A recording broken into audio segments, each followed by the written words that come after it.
하디 선교사와 더불어 원산 대부흥의 주역으로 오랫동안 동역하셨던 분입니다. 원산 대부흥의 주역을 평양에서 열리는 사경회 주된 인도자로 모셨다는 것은 원산에서 시작된 부흥이 평양에서 크게 타오르기를 바라는 염원이 담겨 있었던 그런 진행인 것을 확인할 수 있습니다. 1월 2일부터 모였는데요. 평안남도 각 지역에서 평양으로 오는데 그 당시 교통수단이라는 게 변변치 않았습니다. 더군다나 1월 무지하게 춥습니다. 영하 30도, 40도. 그 추위를 무릅쓰고 140km를 걸어서 온 성도도 있었어요. 140km를 영하 30도, 40도에 걸어서 짐승들의 습격을 받아가면서 옵니다. 또 가난한 교인들이었으니까요. 또 변변한 식당이 제대로 없어서요. 그냥 몸만 오는 게 아니고 2주일 동안 먹을 쌀, 2주일 동안 먹을 반찬, 그거를 그냥 배낭 가득 보따리 한 보따리를 지고 140km를 여러 날을 거쳐서 걸어가지고 평양까지 왔습니다. 부흥회가 시작되기 전에 벌써 맥큐니라는 선교사가 이런 짧지만 인상적인 문장을 남겼어요. 얼마나 열정이 대단한 한국인인가. 저런 열정을 가지고 기도하면 틀림없이 하나님이 부흥을 주실 거다. 많은 사람이 기대하는 가운데 1월 2일에 사경회가 열렸어요. 장대현 교회는 장소가 너무 비좁아갖고 남자들만 모였습니다. 여자들은 평양시내 4개 교회에서 따로 모이게 됐죠. 1월 2일부터 사경회가 시작되었고 1월 6일날 저녁 집회가 드디어 열리게 됩니다. 첫날부터 성령이 강력하게 임해요. 원산 대부흥부터 계속 이어온 그 부흥의 전통과 마찬가지로 성령의 감동을 받은 사람들이 누가 시키지도 않는데 앞에 뛰쳐나와갖고 자기 죄를 고백합니다. 6명의 건장한 남자가 차례차례 앞에 나와갖고 도둑질하고 부인 때리고 바람 피고 돈 떼어먹고 온갖 죄를 자백하면서 떼굴떼굴 부르면서 회개를 해요. 저 주역이었던 그레한리 선교사가 기록을 남겼습니다. 한 사람씩 일어나서 자신의 죄를 고백하고 꼬꾸라져 울었다. 바닥에 엎드려져 자기가 죄인이라는 극심한 고통 속에서 주먹으로 바닥을 쳤다. 나의 요리사는 회개하려고 애쓰면서 그 가운데 넘어져 건너편 쪽에 있던 나에게 소리쳤다. 목사님, 나에게도 희망이 있는지요? 나 같은 죄인도 용서받을 수 있는지요? 말씀해 주십시오. 그리고 나서 바닥에 엎드려 울고 또 울며 고통 중에 부르짖었다. 때때로 회개의 고백 후에 모든 회중이 통성 기도를 했다. 수백 명의 회중이 통성 기도를 한 효과는 무엇이라고 말로 표현할 수 없는 것이었다. 다시 회개의 고백 후에 그들은 참을 수 없는 눈물을 터뜨렸고 우리 모두 함께 울었다. 우리는 그럴 수밖에 없었다. 그래서 그 모임은 기도와 고백과 눈물로 새벽 2시까지 계속되었다. 7시에서 시작된 집회가요. 이게 집에 가려도 안 가고 계속 떼굴떼굴 울면서 기도하다가 기절하기도 하고 깨어나기도 하고 새벽 2시까지 아주 성령이 폭포수로 임합니다. 그 다음날 계속 이어지니까 평양시대에 소문이 났어요. 야, 장대현 교회 가면은 도둑놈도 스스로 자백하고 사기친 사람도 사기꾼이라고 말하고 거기 죄인들이 많이 모여있다. 이 소문을 듣고 야, 이거 기가 막히다. 무릎을 친 사람이 있습니다. 누굴까요? 경찰이죠. 야, 거기 가면 저 내가 실적 많이 올릴 수 있겠다. 그 당시 경찰을 불렀던 순포 방은덕이라는 사람이 거기 가서 이 도둑놈을 많이 잡으려고 체포하려고 딱 준비하고 1월 8일날 3일쯤 지나갖고 이 대부흥회에 참석을 했어요. 그날 강사가 길선주 장로님이었는데 방은덕이 자리에 딱 앉자마자 이렇게 설교를 합니다. 물건을 훔친 도둑은 잡을 수 있지만 마음속에 도사리고 있는 죄는 잡을 수 없습니다. 아니, 나한테 대부하는 소리인 것 같아요. 뭐라고 얘기하냐면 또 회개한 마음이 천국이고 회개하지 않고 죄가 남아있는 마음이 지옥입니다 라고 설교하는데 이 말씀이 화살처럼 날아가가지고 도둑놈 잡으러 왔던 방도의 가슴에 팍 꽂혀요. 김선주 목사님 선포하자마자 아이고야 하면서 떼굴떼굴 부릅니다. 그리고 이렇게 비명을 질러요. 저는 천국에 와서 지옥을 찾으려고 했던 죄인 방은덕입니다. 절묘한 말이죠. 회개한 마음이 천국, 죄 있는 마음이 지옥인데 방은덕은 회개 안 했으니까 죄 있는 마음, 지옥을 안고 와서 천국, 죄를 고백하는 사람을 잡아가려고 그랬습니다. 나는 천국에 와서 지옥을 나는 지옥 같은 마음을 갖고 와서 천국 같은 사람들을 잡아가려고 그랬던 죄수 방은덕입니다. 떼굴떼굴 부르면서 회개를 해요. 성령 앞에 숨을 자가 없다. 예수 믿으면 구원받는다. 성령 받은 마음에 평화가 임한다. 그 다음날 길선주 장로님이 설교를 했더니 이번에는 스님이 딱 일어나요. 10년 동안 불도를 닦았던 김덕엽이라는 스님이 진짜 앞으로 딱 걸어 나옵니다. 내가 10년 동안 돌을 닦았는데 내 마음에 평화가 없었습니다. 그런데 길선주 장로님 설교를 듣고 내 죄를 회개했더니 정말 내 마음에 평화가 임했습니다. 하나님 살아계시다는 것 믿겠습니다. 이런 게 스님이요, 목에 이렇게 메고 있던 염주를 벗어가지고 불교 도 닦는 도구를 길선주 장로님에게 주고 회개하는 역사가 일어납니다. 이렇게 계속해서 성령의 불길이 타오르다가 마지막 날 1월 13일 주일 저녁입니다. 마지막에 성령께서 대미를 장식하게 하실 것이다. 2주일 동안 진행됐던 사경회에서 제일 많은 사람들이 모였어요. 성령의 은혜를 간절히 사모하면서 말씀을 들었는데 다 함께 통성으로 기도하겠습니다. 그러면 떼굴떼굴 부르고 아이쿠야 뭐 나는 경찰입니다. 나는 스님입니다. 막 나와야 되는데요. 다 함께 통성으로 기도하겠습니다. 그러는데 무거운 침묵이 흘러요. 아무도 기도를 안 해요. 무언가가 확 누릅니다. 아니 그래야만이 선교사님이 너무 답답해가지고 아니 2주일 동안 성령 받은 게 다 죽었습니까? 성령의 불이 꺼졌습니까? 성령이 소멸됐어요? 여러분 죽었으니까 살았습니까? 이렇게 따지듯이 실책하듯이 메시지를 던졌는데도 청중이 반응이 없습니다. 무거운 침묵이 한동안 흐르는데 길선주 장로님이 앞으로 나와요. 그 당시 조선 사람 가운데는 그때까지 목사가 없었어요. 장로님이 돌아다니면서 설교도 하고 부흥회도 했는데요. 조선 최고의 설교자, 창대원 교회 장로, 부흥사, 2주일 동안 진행된 이 부흥 집회의 강사였습니다. 앞에서 제가 소개했던 것처럼 길선주 장로님의 설교를 듣고 도둑 잡으러 갔던 경찰도 회개하고 10년 동안 도닥하던 스님도 회개했어요. 그 집회의 주강사로 수많은 사람 회개를 이끌었던 부흥의 주요 길선주 장로님이 나가더니 가슴을 치면서 통곡을 합니다. 나 때문입니다. 나 때문에 부흥의 불길이 중단됐습니다. 하면서 털어놓는데 사연인즉슨 이 길장로님 친구가 사업하는 분이 돌아가셨어요. 여보기 길장로 우리 아내가 집에서 살림만 해가지고 이 많은 재산 잘 관리할 줄 모릅니다. 길장로가 내 재산 맡아서 잘 관리해서 불쌍한 우리 아내, 애비 죽은 우리 자식들 고생 안 하게 자네가 좀 돌봐주게 라고 재산을 맡겼어요. 그런데 이 덕망 높으신 어르신이 이 위대한 부흥사께서 그 재산 가운데 미국 돈으로 $100, 그때 돈으로 치면은 굉장히 큰 돈입니다. 그 재산을 몰래 착복을 했다는 거예요. 그 마지막 날 이상하게 기도가 안 터지는데 나 때문입니다 라고 길선주 장로님이 공개적으로 자백을 했어요. 참 어떻게 보면은 야 그렇게 훌륭한 목사님이 뒤로 또 그렇게 그런 짓을 하신 거 보면은 다윗도 가는 죄를 짓고 야 이제 인간이란 건 어쩔 수 없다 라는 인간의 본질적 죄성을 깨닫게 하는 사건인 동시에 야 그 많은 사람 앞에서 부흥운동의 주역이 솔직히 고백한다는 거 그게 보통 사람이 할 수 있는 겁니까?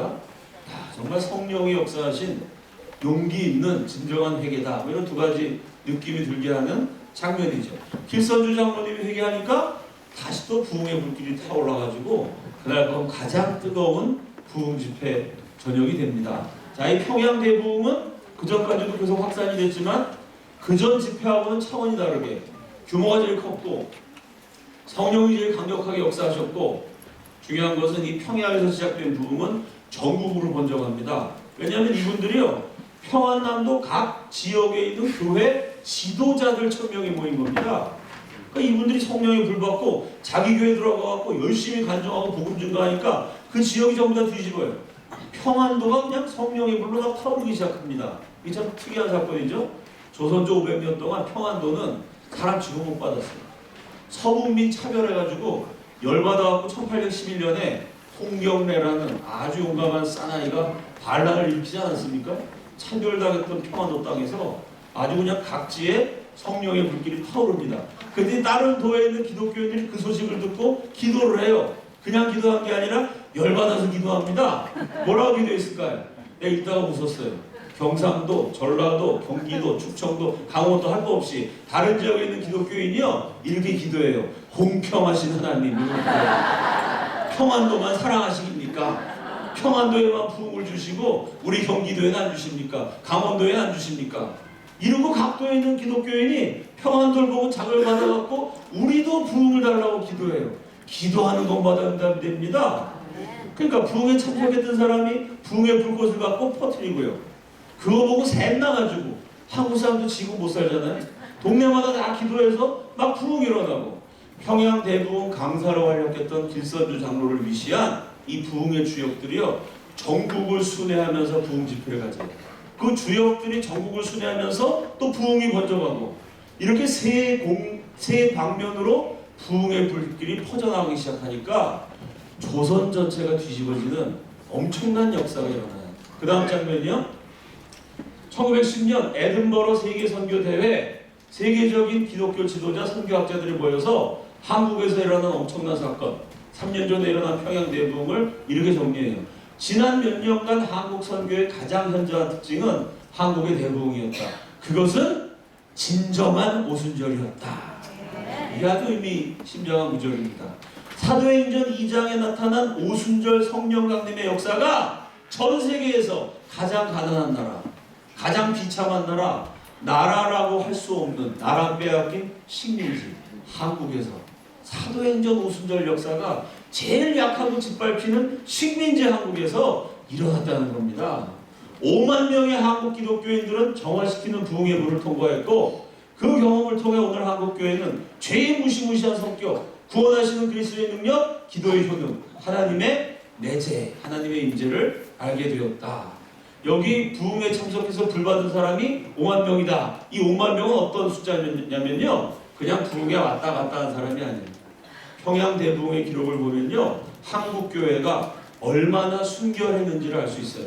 부흥에 와서 예수 믿고 뒤집어졌는데 세례를 받겠다고 신청했잖아요. 세례 신청한 사람 가운데 3분의 1한테만 세례를 줬어요. 3분의 2는 세례를 안 줬어요. 1년, 2년 지난 다음에 받으라 그랬어요. 왜 그랬을까요? 첫째, 글자를 못 읽으면 세례를 안 줬어요. 왜? 부흥회 때 불받은 거 갖고 안 된다는 거예요. 성경을 읽어야 되는데 글자를 알아야 성경을 읽을 거 아니에요? 글자 배우고 성경을 읽어서 네가 정말 기독교인으로 일생을 같은 가오가 되면 그때 세례 받는 거다. 이런 글자 안 읽는다고 안 줬어요. 둘째, 기록을 보니까요. 글자를 읽을 줄 아는데 아직 일독을 못했다. 그래서 안 줬어요. 창세기부터 요한계시록까지 무슨 얘기가 써있는지는 읽어보고 생각해보고 그게 맞는지 틀린지 믿을 건지 안 믿을 건지 결정하고 나서 세례 받으라는 거예요. 일독을 안 했다 이래서 세례를 안 줬어요. 셋째, 글자도 읽을 줄 알고 일독도 하고 직업도 변호사인데 세례를 안 줬어요. 왜? 삶의 증거가 없다. 정말 예수 믿고 변화된 증거가 없는데 어떻게 세례를 주느냐. 이래서 세례 받으려고 1년, 2년 기다렸습니다. 그러니까 5만 명이요. 오늘날 그냥 뭐 교회에서 전도잔치 해갖고 막 상품 준다고 하고 사람 긁어모으고 이거랑 차원이 달라요.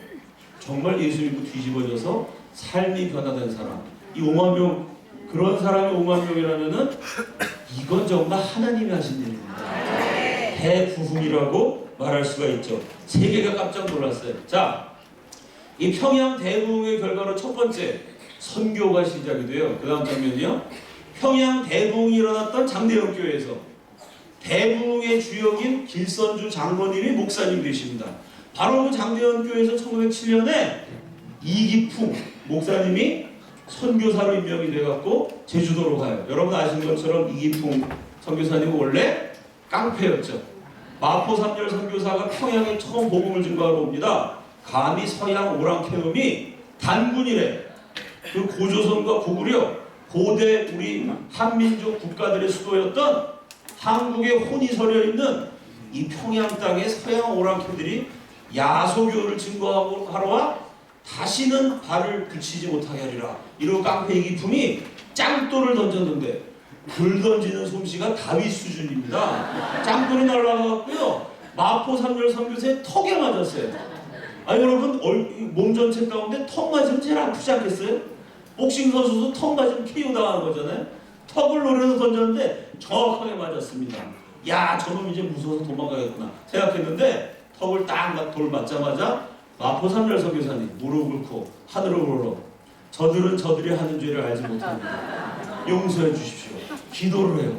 그걸 보고 충격을 받아가지고 결국 찾아와서 내가 돌던지 깡패입니다. 자수하고 기독교인이 되고 신학교에 가서 한국 최초의 선교사가 됩니다. 이 당시 제주도는 육지하고는 거의 말도 다르고 문화 풍습이 달라갔고요. 같은 문화권에 속한 국내 전도라기보다 해외 선교에 가깝다는 것이 선교사들의 결론이었어요. 그래서 실제로 우리 최초의 선교사, 그럼 제주도 선교사 이기풍이라고 부릅니다. 1907년에 제주도로 선교사를 보내고요. 1913년에 역시 부흥운동이 일어났던 장대현 교회에서 역시 부흥의 주역이었던 길선주 목사님의 강력한 주도로 중국 산둥성에 선교사를 파송하게 돼요. 산둥성은 중국에서도요 공자와 맹자의 고향입니다. 동양 종교, 우상 숭배, 조상 종교가 가장 강력한 곳이에요. 100년, 200년 온갖 나라 선교사들이 다 선교했는데 아무런 열매도 거두지 못한 곳입니다. 5000년 동안 중국한테 배워갖고 공자왈, 맹자왈 했던 조선이 그 공자와 맹자의 고향 땅에 선교사를 파송한 거예요.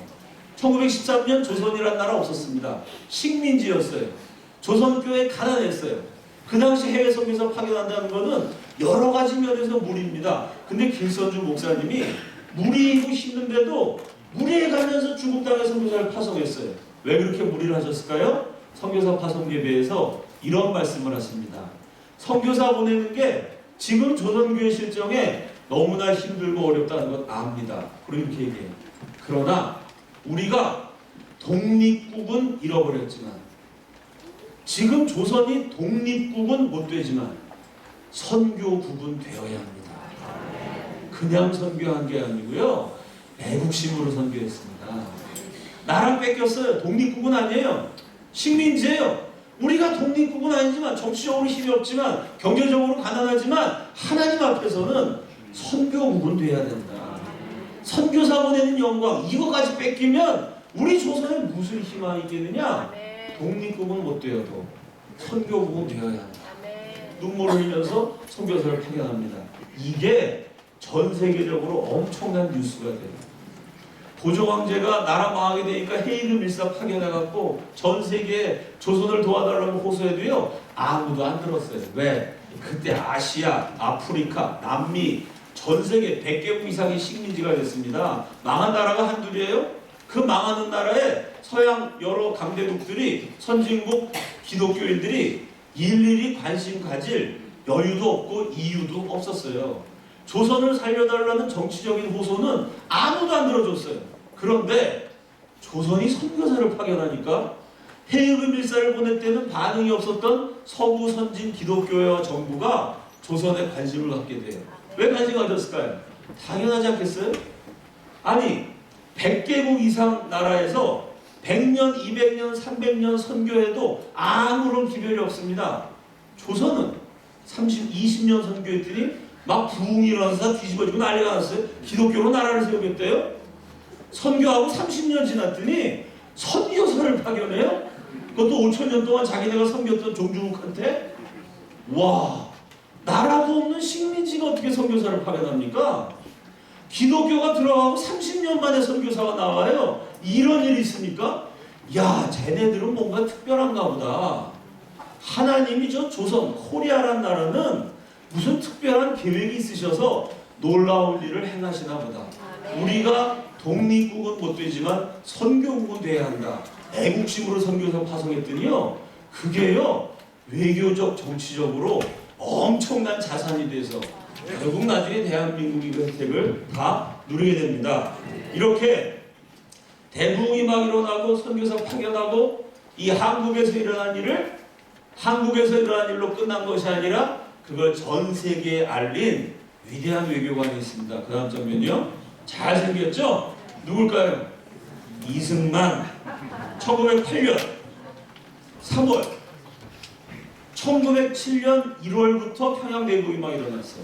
1908년 3월이면요 대부흥의 불꽃이 막 타오르고요.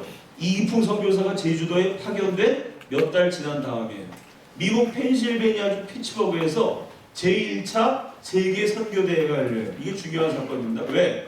미국에서 1차 세계 선교대회가 열린다. 무슨 뜻일까요? 이제 세계 선교를 미국이 주도하는 시대가 열려요. 그 전까지 세계 최강 대국은 영국입니다. 해가 지지 않는 나라, 대영 제국이 랭킹 1등, 미국이 2등이었어요. 1908년쯤 되면요, 영국하고 미국이 비등비등해져요. 1913년쯤 되면요, 미국이 1등이 되고 영국이 2등 국가가 돼요. 세계 1등 최강대국으로 떠오르는 미국이 이제 세계 선교도 우리가 주도해야 된다. 선교를 자각하고 사명을 자각하고 1908년 3월에 펜실베니아주 피츠버그에서 1차 세계 선교대회를 열립니다. 세계 선교의 역사의 획을 그은 기념비적인 이 집회 3,000명의 미국 기독교 지도자들이 참석했는데요. 한국 대표로 이승만이 참여해요. 그 3,000명 앞에서 유창한 영어로 2시간 동안 한국에서 일어난 평양 대부흥을 세계에 생중계를 해요. 그때 인터넷도 없고 방송도 없었죠? 자, 이승만의 설교문이 기가 막힌데 다 읽어드리면 여러분이 죽으실 것 같아가지고 시간도 없고 제가 요점만 간단히 읽어드리겠습니다. 한국 상황 이렇게 설명했어요. 한국이 지금 나라가 어렵다 얘기를 하면서 한국의 부패한 정부는 정화되어야 하고 그들의 심령과 힘은 새로워져야 합니다. 지금 나라 망하기 때문에 다시 새로워져야 되는데 그러나 유교와 불교 모두는 그 일에 실패했습니다. 한국의 전통 종교 갖고는 민족이 살아날 희망이 없다는 얘기예요. 만약 한국이 구원받을 수 있다면 그것은 세상의 구주 예수 그리스도에 의해서입니다. 이승만의 기독교 공론을 전 세계에 알린 겁니다. 예수 그리스도 그분만이 한국에 참 구원을 주실 수 있고 앞으로 주실 줄로 믿습니다. 우리는 하나님께 감사합니다. 나라가 망해가는데 감사하다는 거예요. 하나님은 우리에게 민족적인 자만심, 조상숭배 신앙, 이교적인 미신을 포기할 수 있는 위대한 기회를 주셨습니다. 한국인의 빈 마음과 겸손한 심령에 예수 그리스도를 위한 자리가 마련되었습니다. 이승만 박사 항상 긍정적이었어요. 나라가 망해갔지만 나라가 망하니까 한국 사람들이 어이쿠 큰일 났구나. 그리고 회개하고 심령이 가난해져서 예수 그리스도를 맞아들이기 위한 자리가 준비되었다는 해석입니다. 이것이 지금 한국에서 진행되고 있는 상황이며 한국은 실제적으로 그들이 자랑했던 모든 것을 포기했습니다. 한국인들은 하늘로 눈을 돌립니다. 오 하나님, 나의 상처받은 심령을 치료하시고 당신의 팔로 나를 안으소서라고 부르짖습니다. 국가적 어려움이 있은 후 놀라운 능력, 무서운 부흥의 영이 그 나라를 사로잡았습니다. 왕실의 일원, 정부의 고관들, 유학의 보수적인 학자들, 불교 사원의 경건한 승려들, 상류층의 여인들, 평민 가정들, 시골의 가난한 농부들, 각계각층의 모든 종류의 사람들이 하나님의 교회로 몰려오고 있습니다. 이게 평양 대부흥을 전 세계에 생중계를 해요. 그리고 이 연설의 마지막 대미를 장식합니다. 그 다음 장면이요. 이 2시간 동안 뭐 한국에서 뒤집어지고 불받고 떼굴떼굴 구르고 기도하다가 기절하고 돈 떼어먹고 돌려주고 이런 얘기, 흥미진진한 얘기를 딱 하다가 마지막 결론이 뭐냐 이거예요. 현재의 상황은 한국의 기회이고 맞죠? 한국이 예수 그렇게 돌아온 기회예요. 둘째, 하나님의 기회이고 맞죠? 하나님이 성령으로 역사하신 대부흥의 기회예요. 셋째, 뭐라 그러냐면 동시에 미국의 자매 형제, 이게 여성을 존중해서 그랬나? 자매가 먼저 봤어요? 자매 형제, 당신들의 기회입니다. 말이 돼요? 아니, 하나님이 한국에 기회를 주셨고 하나님이 일하신 기회인 건 맞는데 이건 동시에 미국 너네한테 하나님이 기회를 주신 거다. 아니, 미국하고 무슨 상관이야 한국의 부흥이? 그리고 이렇게 얘기합니다. 이와 같은 상황에서 한 국가가 필요로 하는 것이 무엇인가를 습고하십시오. 한국을 위해 무엇을 해야 하는가를 발견하십시오. 부흥은 한국에서 일어났는데 미국 사람으로 뭘 하래? 이게 말이 될까요? 안 될까요? 말이 됩니다. 어떻게 말이 되죠? 지금 미국이 세계 최강대국으로 떠올라요. 세계 선교를 미국이 책임지겠다고 2차, 3차가 아니라 1차 세계 선교대회를 열었고 3,000명의 미국 기독교 지도자들이 다 모였어요. 여러분, 선교는 사람이 하는 거예요? 하나님이 하는 거예요? 그럼 선교는 내 마음대로 가는 거예요? 하나님이 일하시는 곳으로 가는 거예요? 그럼 지금 하나님은 어디서 일하고 계시죠? 한국. 이게 이승만의 논리예요. 너네들 세계 선교하고 싶다며? 그럼 하나님이 일하시는 데 가야지. 하나님 어디서 일하시는 줄 알아? 한국이야. 그러니까 미국한테 하나님이 놀라운 축복의 기회를 주셨어. 한국을 위해서 뭘 할지 기도하고 빨리 작정해. 이 얘기입니다. 말이 돼요, 안 돼요? 말이 돼요. 이 이승만의 외교는 뭘 말해주죠? 이승만 한 사람 갖고 대한민국 세워진 게 아닙니다. 이승만이 아무리 기독교 입국론을 외치고 아무리 미국 사람한테 한국 도와달라 그래도요, 미국 기독교인들이 보고, 야, 한국 거기 선교사 가면 다 죽었어. 니네 맨날 선교해도 기독교 안 믿는데, 야, 다른 나라는 조금만 선교했더니 부흥 일어나고 선교사고 되고, 같은 선교원구면 저쪽에 보내야지. 그리고 미국 교계가 문을 닫았으면요, 우리가 나라를 되찾고 6.25 때 도움받고 어려워집니다. 근데 이승만의 논리가, 그 당시 미국은 기독교가 전 세계에서도 가장 영성한 곳입니다. 기독교 아메리카가 막 떠오를 때 너희들이 세계 선교하고 싶다고? 내가 일거리를 줄게. 한국에서 엄청난 일이 벌어져. 성령이 한국에 쏟아지고 있어. 그럼 한국을 먼저 도와줘야지. 이게 미국 사람들한테 먹혀 들어갔어요. 왜냐하면 그 말이 틀린 말이 아니라 맞는 말이기 때문에. 여기 목사님, 선교사님들은 도널드 맥가브라는 추수이론이라는 거 알고 계시죠? 선교학의 유명한 이론입니다. 추수이론. 성령이 역사하셔서 영혼의 추수가 일어나는 곳, 거기 선교사 보내라. 그 맥가브라 나오기 수십 년 전에 이승만은 벌써 한국에 부흥이 일어나니까 미국이 한국을 도와라. 그게 하나님의 뜻이다. 말 되잖아요, 그죠? 이게 이승만의 천재성이고 탁월한 전략이 됩니다. 우리 힘으로 일본을 물리치고 독립하는 게 제일 좋아요. 우리 힘으로 공산당 때려 부수는 게 제일 좋습니다. 그런데 식민지 조선은요, 힘이 없었어요. 실제로 미국이 원자폭탄 일본에 떨어뜨려 줘서 우리가 해방이 돼요. 미국이 178만 명 군대를 보내줘서 6.25 때 자유대한민국을 지켜냅니다. 우리가 너무 약했기 때문에 미국의 도움을 받을 수밖에 없어요. 한국을 살려주고 도와줄 수 있는 유일한 나라가 미국이에요. 그 미국과 한국을 연결할 통로가 뭡니까? 정치, 경제, 사회, 교육, 문화, 예술 다 뒤져봐도요, 미국은 한국과 상관이 없는 나라예요. 미국과 한국을 연결해주는 유일한 통로 딱 하나, 기독교입니다. 미국은 복음을 전했고 한국은 그 복음을 받아라 놀라운 부흥이 일어났고 한국이 선교국이 됐어요. 정치, 경제, 사회, 문화, 교육 어떤 것으로도 한국과 미국은 연결될 수 없는데요, 하나님 안에서 형제가 되고 자매가 될 수 있어요. 그건 이승만이 그 지점을 정확하게 짚은 겁니다. 지금 한국과 미국이 형제자매 아니냐? 미국을 통해 복음을 주셔서 한국에 엄청난 부흥이 일어나지 않았느냐? 그러니까 한국을 도와줘야 된다. 또 그 당시 세계 최강대국으로 떠오르는 미국을 움직이는 중심 세력이 뭐냐? 기독교입니다. 미국은 그때 기독교 정신이 이끌어가던 나라예요. 그러니 이승만의 이 전략이요, 신앙을 떠나서 외교적으로 봐도 정치적으로 봐도 얼마나 탁월해요. 미국 도움 안 받으면 나라 망할 판인데 미국과 연결될 수 있는 유일한 통로가 기독교고, 그 통로 기독교가 미국을 실제로 움직이는 엄청난 강력한 힘이에요. 그러니 기독교라는 지렛대를 이용해가지고 이 약한 대한민국을 위해서 엄청난 미국의 힘을 끌어온, 굳이 신앙이 아니라 정치 외교적으로 봐도 탁월한 전략인 것을 확인할 수 있습니다. 자, 이렇게 이승만은 대부흥을 전 세계에 알렸고 그 대부흥을 근거로 전 세계의 도움을 실제로 받아냅니다.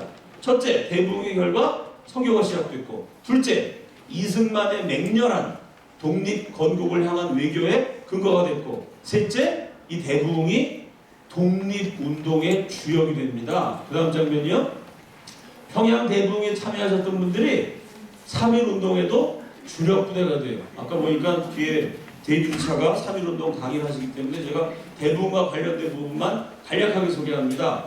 평양 대부흥의 주역 길선주 목사님의 장남 길진형, 독립운동 열심히 하다가요, 3.1운동이 일어나기도 전에 105인 사건으로 끌려가서 모진 고문을 당해요. 고문 후유증으로 결국 순국, 젊은 나이에 죽습니다. 아주 재주가 출중했던 장남을 사랑했던 길선주 목사님이 큰 마음의 충격을 받죠.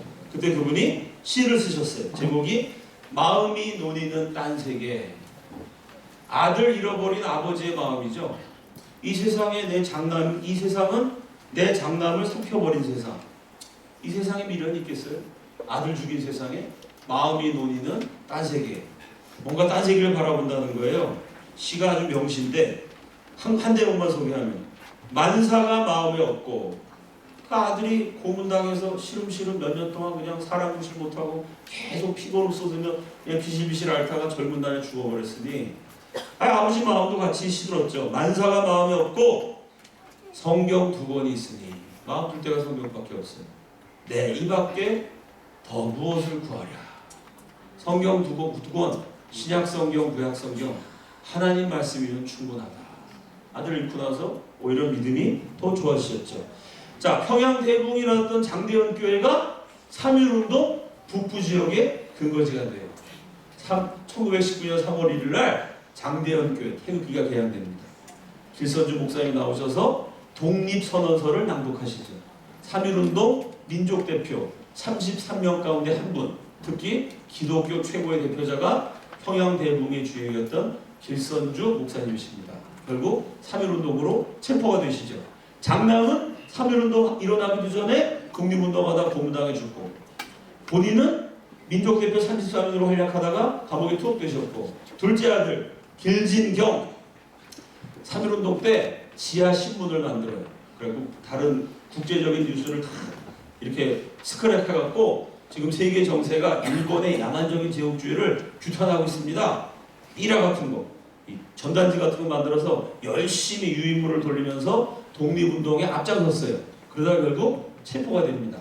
길진경 장로의 회고록을 보면은 구약의 욥의 고난과 신약의 나사로의 고난을 한 몸으로 겪었다. 이렇게 표현했어요. 감옥에 가고 두들겨 맞아서 피가죽이 터지고 피고름이 나고 감옥이 불결하잖아요. 감옥옴이라는 피부병에 걸려요. 구약의 욥이 어떤 고난을 당합니까? 피부병에 걸려갖고 너무 가려워서요. 기와장으로 몸을 긁어요. 신약의 나사로 누가복음에 나오죠? 부잣집 상에서 떨어지는 그 부스러기 주워 먹었는데요. 그 부잣집 대문간에 이렇게 누워있는데 개들이 와서 헌대를 핥아라. 이 고름난 거를 개들이 핥아요. 구약의 욥, 신약의 나사로 다 극심한 피부병이죠. 감옥에서 이 길진경 씨가 이 길선주 장로님의 둘째 아들이요. 독립운동하다 고문당하고 감옥옴으로 몹쓸 피부병에 걸려갖고요. 피고름이 터지고 여기 구더기가 끓어요. 파리가 알을 싸가지고 자기 살을 구더기가 막 파먹어요. 그런 끔찍한 고난을 겪고 나와서 평생 그 후유증으로 고생합니다. 뭐 긴 얘기를 제가 짤막하게 소개하면 평양 대붕의 주역이었던 길선주 장로님, 장남, 차남 그 집안 얘기만 들어가도 평양 대붕으로 예수 믿었던 분들이요 그냥 교회 안에서 신앙생활 잘한 정도가 아니라 태극기 휘날리며 독립운동에 앞장섰다는 것을 확인할 수 있습니다. 자, 이렇게 3.1운동 이후에 상해 임시정부가 세워지죠.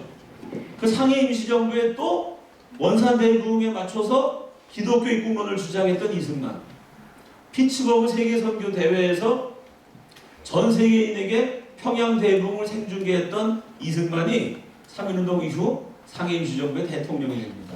임시정부 대통령으로서 제일 먼저 했던 상해 임시정부의 첫 번째 외교적 역할, 그게 뭐냐면 미국 정부에 보내는 호소문이죠. 2주 전에 제가 여기서 이 집에서 읽어드린 바 있습니다. 그 다음 장면이요.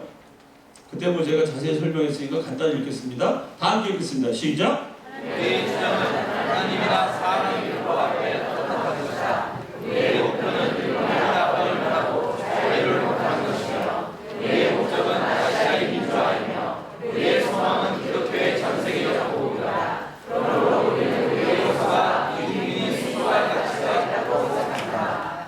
약한 나라가 강한 나라에게 도움을 요청하는 가장 교만한 문서입니다. 우리가 이렇게 불쌍하니까 도와달라 이게 아닙니다. 이승만은요 도움을 요청할 때도 당당했어요. 아까도 제가 소개했잖아요. 피츠버그에서도 우리 한국이 이렇게 가난하고 불쌍하니까 도와주십시오. 이게 아닙니다. 하나님이 한국에서 역사하신다. 이건 지금 미국의 자매와 형제들에게 하나님이 주신 놀라운 기회다. 그러니까 그 하나님 앞에 어떻게 응답할지를 기도해봐라. 이렇게 도전했어요. 하나님 뜻이라는 확신이 있었기 때문에. 이것도 마찬가지입니다. 우리의 주장은 하나님이나 사람의 율법 앞에 떳떳한 것이다. 이건 무슨 얘기예요? 뒤집으면 우리가 도와달라고 그랬는데 미국이 안 도와주면 하나님과 사람의 율법을 어기는 거야. 어느 하나님의 볼 받아 당당하게 얘기했어요. 우리의 목표, 단기적인 목표는 일본의 압박을 면하고 자유를 회복하는 것이며, 일단 일본 식민지에서 벗어나야 돼요. 우리의 목적, 장기적인 목적, 정치적 목적은 아시아의 민주화이며, 그대로 되지 않았습니까, 여러분? 지금 한국이 아시아의 민주주의를 선도하는 국가, 미국한테 민주주의를 배웠어요. 근데 민주주의 지수를 따져보면 대한민국 6위, 미국이 7위입니다. 미국보다 민주주의가 더 발전한 나라가 됐어요. 임시정부를 세울 때부터 우리의 목적은 아시아의 민주화다. 우리는 아시아에게 기독교로 영향을 끼치고 민주주의로 영향을 끼치는 선도적인 위대한 국가가 될 것이다. 상해 임시정부 가보면요, 지금 대한민국 공사무소만도 못해요.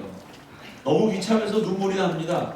그래도 임시정부고 망명정부라도 한 나라의 지도자들이 모인 정부청사가 이렇게 초라한가 싶을 정도로 비참해요. 그 비참한 임시정부에도 당당하게 우리는 아시아를 민주화시키는 위대한 국가가 된다. 이승만은 비전으로 불탔어요. 우리의 소망은 호프. 우리 한국인의 가슴 속에 있는 소망. 정치적으로는 민주주의. 당장은 일본의 고통을 면하는 것이지만 우리 가슴 속에 불타는 궁극적인 소망이 뭐냐? 기독교의 전 세계적 복음이다. 1899년 23살 고문당하던 사형수 시절에 이승만이 기독교 입국론, 기독교로 나라 세운다는 비전을 가졌어요. 그 23살짜리 죄수의 꿈이 1919년이 되면요, 대한민국 임시정부의 정책이 돼요.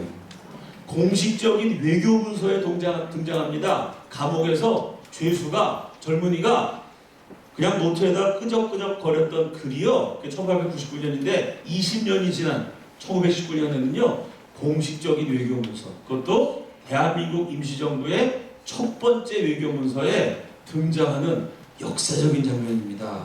기독교의 전 세계적 복음이라는 희망을 가지고 우리가 대한민국이라는 나라를 세울 거고, 그 나라를 위한 전초 기지로 지금 임시정부를 수립했다. 그러니까 미국은 도와달라, 이런 뜻입니다. 그러므로 우리는 우리의 후손과 귀국민이 숙고할 가치가 있다고 생각한다. 너희들이 생각할 만한 가치가 있는 귀중한 제안을 보내니까 감사한 줄 알아라. 끝까지 교만하신 민족에 대한 자부심으로 가득 찬 글입니다. 자, 이렇게 해서 미국의 도움을 받아 독립운동을 하고 나라를 되찾습니다. 그리고 또 공산당 놈들이 쳐들어와갖고 6.25 전쟁이 터지죠. 근데 또 한 번 이승만이 도와달라고 요청을 해요. 공산당이 쳐들어왔으니까 한국을 살려주십시오. 가 아니고요. 이승만은 항상 기독교를 이야기해요. 실제로 본인이 기독교로 나라 세우려고 했기 때문에 그걸 가지고 이제 한국 현대사 연구가들의 글을 보면요, 비판한 글도 많아요. 이승만은 기독교라는 창구를 이용해서 전 세계로부터 도움을 받아냈다. 이러고 막 욕을 해요. 아니, 기독교라는 창구로 전 세계 도움받은 게 욕먹을 일입니까? 그래서 구호물자 받아갖고 3천만 대교 살렸으면 감사한 거 아니에요? 그걸 갖고 뭐 이승만이 책략을 써갖고 기독교를 활용했고, 엉터리 소리입니다. 기독교를 활용한 게 아니고요, 본인이 기독교인이었어요. 그리고 기독교로 나라 세우려고 1899년 젊었을 때부터 생각했던 거예요. 그거를 연구도 제대로 안 한 좌파학자들이 뭐 이승만이 기독교를 여기서 호소했다고 비판을 많이 합니다. 그 비판받는 한 대목, 그 다음 장면이요, 6.25가 터졌을 때 뭐라 그랬냐면은, 남한의 70만 그리스도인이 야, 그리스도 안에서 형제 자매라며, 너네 미국 세계 선교한다며, 생각해봐. 아니, 예수 안 믿는 나라가 70만 명 개종자 만들려면 얼마나 그게 쉽겠습니까, 여러분? 70만 명 선교지에서 개종시키려면요 몇백 년이 걸려요. 그게 얼마나 힘든 일인데, 남한에 지금 기독교인이 70만이나 있는데 기껏 선교하고 막 부흥이 일어나서 성령이 놀랍게 축복하셨는데, 공산당 놈들이 와서 다 뺏어가려고 그러니까 미국 기독교인 니네가 도와주는 게 하나님의 뜻이야. 이러고 미국에 도움을 주세요. 기독교가 나오죠. 70만 그리스도인이 북한의 점령으로 절박한 위험에 처해 있다. 자, 평양 대부 사실은 그 훨씬 이전 1899년부터 이승만이 미국에 간 건 1904년. 40년 넘는 세월 동안 50년 동안 전 세계를 상대로 주로 미국인들을 대상으로 이제 동양 땅에 5000년 우상 숭배했던 한 민족이 그 어둠의 사슬을 끊고 진리의 빛을 받아들여서 전 세계를 복음화하는 진리의 등불이 되기 위해서 위대한 도전을 시작한다. 그러니까 미국의 그리스도인들, 전 세계 그리스도인들이요 한국을 위해서 기도하고 한국을 도와주기 바란다. 이것이 하나님의 뜻이다. 이 얘기를요 50년을 했어요. 무턱대고 얘기한 게 아니라 나름 논리가 있습니다. 나름 정확한 얘기예요. 50년을 외치니까 6.25 전쟁 대선은요 미국의 웬만한 기독교 지도자들은 한국을 알아요. 한국을 도와줘야 된다는 이승만의 주장을 한 50년 들어갔고요. 그거를 당연하게 받아들여요. 그 증거, 그 다음 장면이요. 이승만이 딱 외치니까 화답을 합니다. 미국의 1950년대 전성기를 맞았던 대표적인 젊은 부흥사 빌리 그레함. 아시죠 여러분? 20세기 최고의 부흥사 아닙니까? 빌리 그레함이 이승만이 70만이 위험에 처해있다 그랬더니 화답을 합니다. 세계 곳곳에 공산주의가 침투하고 있으며 공산주의를 막을 수 있는 마지막 희망은 미국을 중심으로 한 세계 복음주의 운동이다. 사실 저 앞부분 얘기도 이승만이 40년쯤 계속 돌아다니면서 했던 얘기예요. 우리는 지금 공산당과 싸워야 한다. 한국은 그 면적에 비해 기독교인의 수가 엄청나다. 우리는 그들을 보호해야 한다. 저 마지막 얘기는요 이승만 얘기를 복사한 다음에 붙인 것 같아요. 그죠? 그 시절에 컴퓨터가 없었겠지만 이승만의 외침이 그대로 미국 최고 부흥사, 기독교 지도자, 가장 대중적 영향력이 막강했던 설교자를 통해서 메아리처럼 몰려오는 장면입니다. 이승만 외교가 성공했다는 증거죠. 그 다음 장면이요. 밥 피어스, 월드 비전을 만드신 분이죠. 이분이 전쟁 나는 한국에 왔어요. 먹을 게 없는 전쟁 고아들이 쫙 줄 서가지고 배식통에서 밥 퍼주기를 바라고 있는데요. 한 고아가 한참 기다려요. 고아가 하도 많으니까 하루 종일 기다리다가 자기 차례 와서 밥통에서 밥을 받기 직전에 정신을 잃고 기절해서 쓰러졌어요. 그 자리에서 굶어 죽었습니다. 조금만 기다리면 밥을 먹을 수 있는데 기다리다가 굶어 죽었어요. 아니 어떻게 구호소까지 와서 굶어 죽은 사태가 생기냐 확인해 봤더니요. 이 전쟁과 피난민이 너무 많이 몰려가지고 밥통에 밥이 떨어진 거예요. 준비해 놓으면 다 나가니까 다시 밥해갖고 또 하느라고 시간 걸려가지고요. 다시 밥하려니까 쌀이 없어갖고 쌀 구하러 댕기다가 시간이 흘러갔고요. 줄 서서 기다리다가 쓰러져갖고 애가 굶어 죽습니다. 그 모습을 보고 바피어스가 충격을 받아요. 아니 우리 동네 가면 음식물 쓰레기가 넘쳐나는데 한국에서 고아들이 죽어간다는 게 말이 되냐? 이런 고향 캘리포니아 들어와갖고요. 잘 사는 부자 기독교인 다 불러오고 하나님 우리에게 축복 주셔서 이 부강한 세계 최고 미국에서 부자로 사는데 밥통에 밥이 떨어져서 줄 서 있던 고아가 굶어 죽는 이런 일은 없는 세상 우리가 만들어야 되는 거 아니냐? 밥통에 밥이 떨어져 굶어 죽는 고아를 없애자. 이런 캐치 프레이즈를 내걸고 여러 사람들이 모여서 만든 단체가 월드 비전입니다. 이 바피어스는요, 그 한국 전쟁 때문에 저게 만들어진 거예요. 이 바피어스는 동영상을 최초로 활용하신 분이에요. 1950년대 미국의 경건한 그리스도인들은 예수 믿는 사람들이 극장에 간다. 그거 아주 그냥 마귀적인 거로 생각했어요. 극장은 마귀 소굴이다. 경건한 사람 극장 안 간다. 이렇게 생각했으니 동영상을 활용한다는 건 아무도 상상 못한 일이죠. 이 바피어스 목사님이요. 이 동영상, 필름, 극장에서 상영하는 저거를 잘 활용하면 선교에 도움이 될 수 있겠다 그래갖고 선교를 위한 동영상을 만들어요. 그 시절엔 아주 획기적인 겁니다. 극장 가는 것만도 불경하다고 생각했는데 이분은 극장 가는 정도가 아니고 극장에서 상영하는 필름, 영화를 활용해서 선교에 적용을 합니다. 그래서 이분이 만든 한국전쟁 일어나기 전에 만든 필름인데요. 필름의 제목이 뭐냐? 다큐멘터리입니다. 이걸 틀어주면서 한국을 위한 모금 활동을 벌였어요.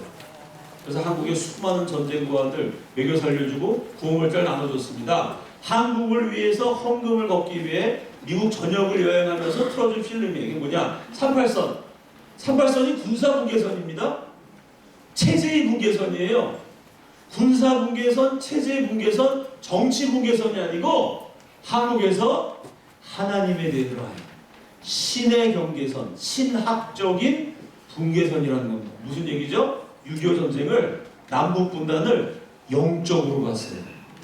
제 강연을 들으신 분들은 이승만이 세상을 영적으로 봤다. 한국 역사, 일본 역사, 미국 역사를 영적으로 해석했다. 제 강연 많이 들으셨죠? 바피어스도 마찬가지예요. 이 38선은 정치의 문제, 군대의 문제, 체제의 문제이기 전에 영적인 문제다. 38선 이남은 하나님 믿는 기독교 국가가 탄생하고 있고 38선 이북은 하나님을 지워버린 무시무시한 무신론 국가가 일어나고 있다. 그러므로 우리는 사우스코리아를 지원해야 된다.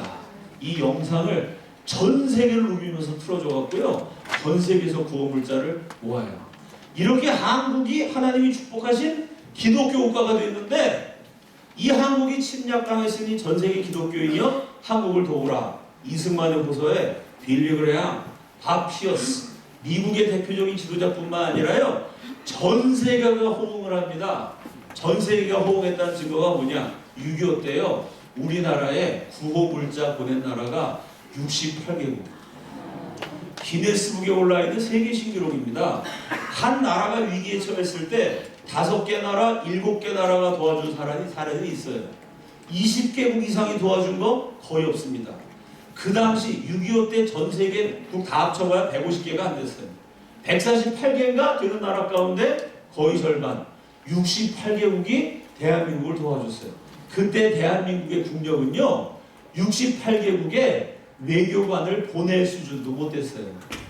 68개 국가고 외교 관계를 맺지도 못했습니다. 한국과 외교 관계도 맺지 않은, 한국이 외교관도 보내지 않은 나라가 알아서 도와달라고 요청도 안 했는데 이승만의 기독교적인 호소를 듣고 구호물자를 쏟아부어갖고요. 기네스북에 올라있는 무려 한 국가가 고난에 처했을 때 전 세계의 절반 68개국이 도와주는 엄청난 사건이 일어납니다. 그 68개국에서 누가 도와줬을까요? 따져보면요. 6.25 전쟁 그 후 10년 동안 대한민국 3천만을 먹여주고 입혀주고 돌봐준 구호물자의 90%는요. 68개국의 교회에서 와요. 이게 이승만의 외교적인 업적입니다.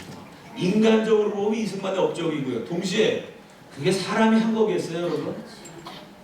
누가 68개국 국회의원들의 마음을 움직였을까요? 누가 68개국 대통령 수상으로 하여금 그래 한국에 구호물자 보내 도장 찍었을까요? 누가 68개국 언론으로 하여금 한국을 위한 기부금을 모집합니다 방송하게 만들었을까요?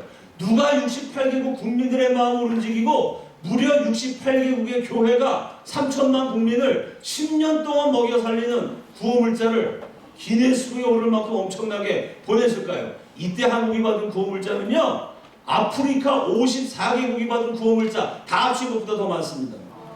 54개국보다 많은 구호물자가 한국에만 쏟아졌어요. 이게 사람이 한 거라고 생각하세요? 이게 사람이 한 거라고 생각하면 정말 믿음이 좋으신 분입니다. 대단한 믿음이에요.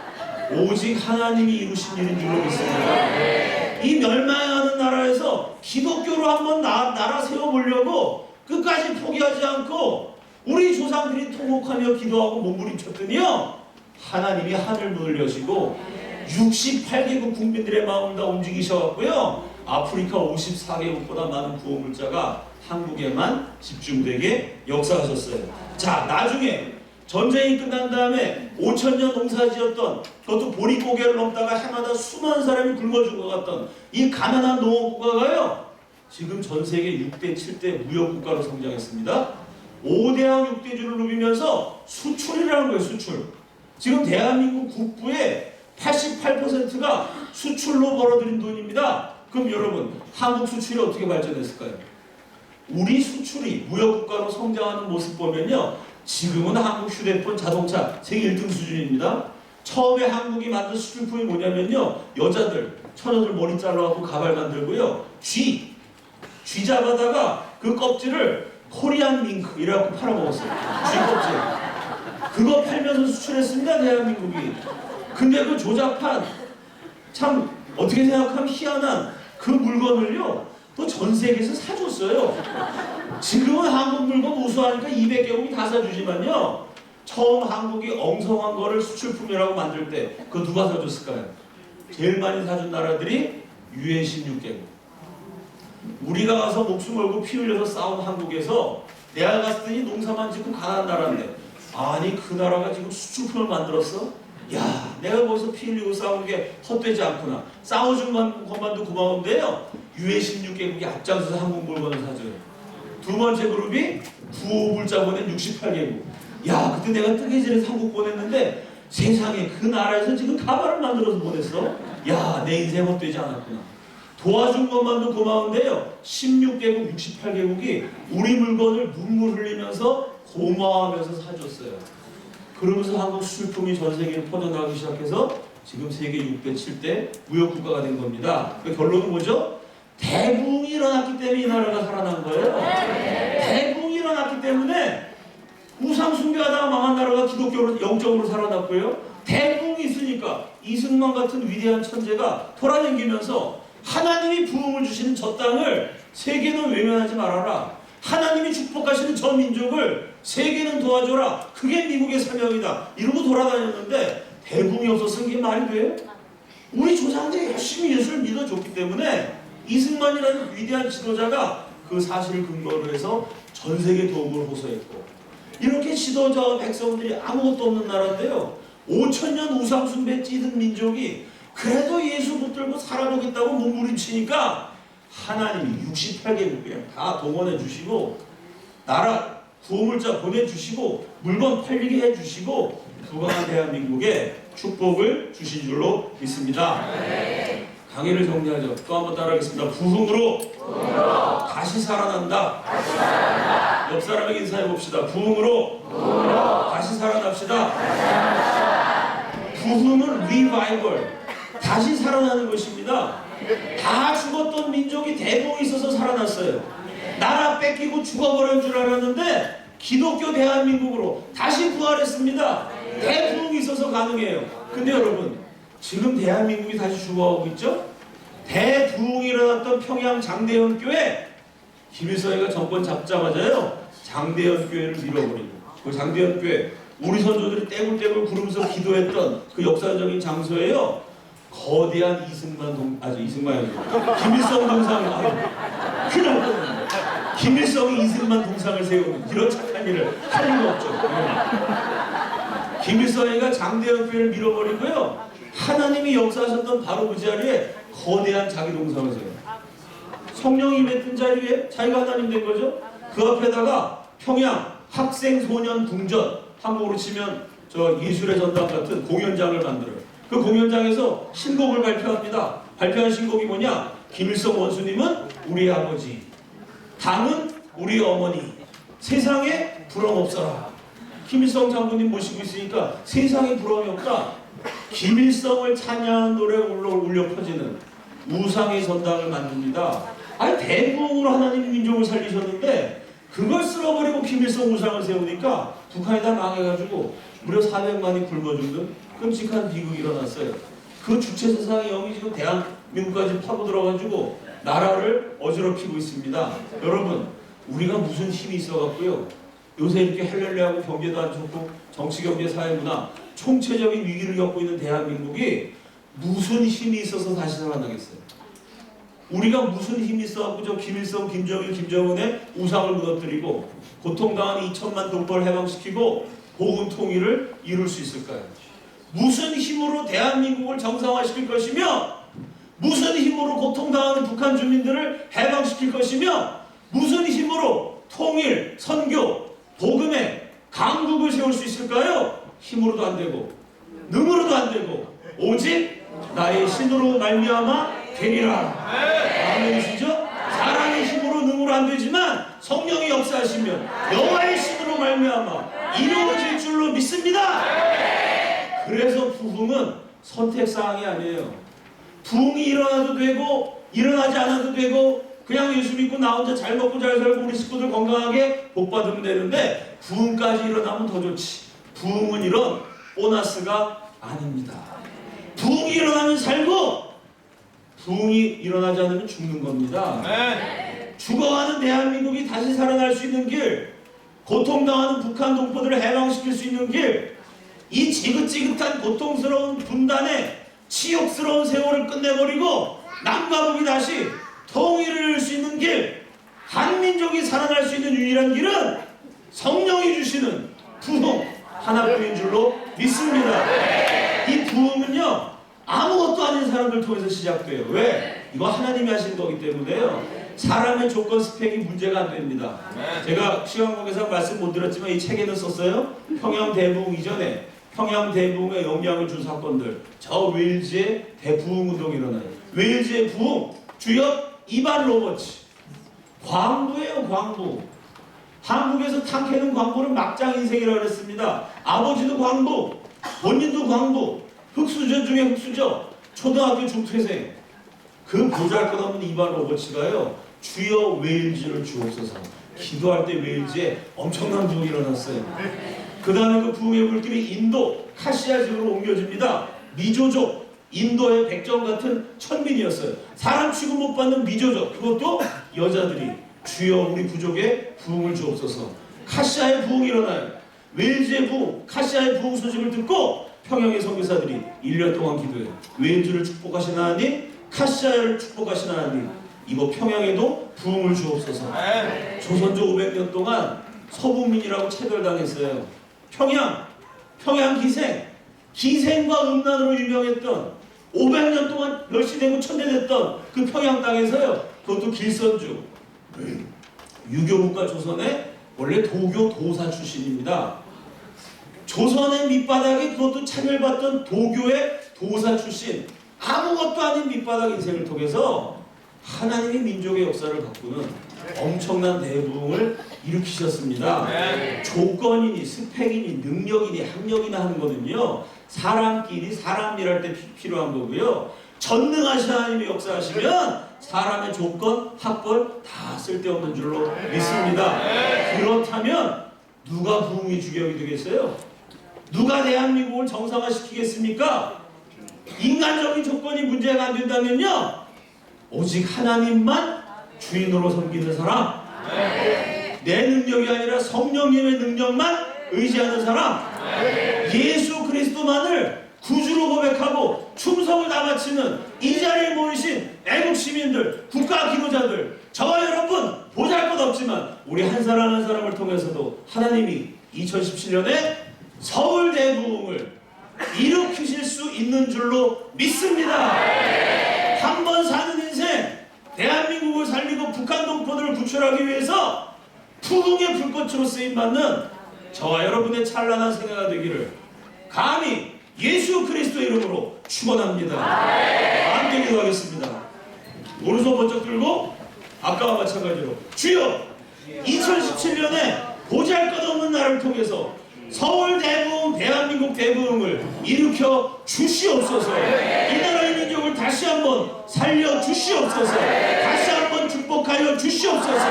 다시 한번 이 땅에 부흥의 불길을 일으켜 주시옵소서. 주여 한번 외치고 함께 통성으로 기도합니다. 주여!